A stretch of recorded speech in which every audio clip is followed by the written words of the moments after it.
Well, folks, that old sun's gone down, and man, has it been a hot one here in Texas.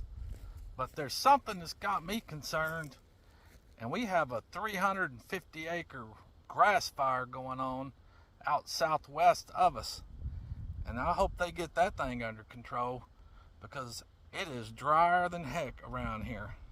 And when you see that in the distance, and knowing that it's a big acre fire, and then you see all of this, it gets you a little worried. Because if it gets out of control, it's going to burn up a lot of land. You can look and tell what we're dealing with, and you can probably hear it. Crunch, crunch, crunch.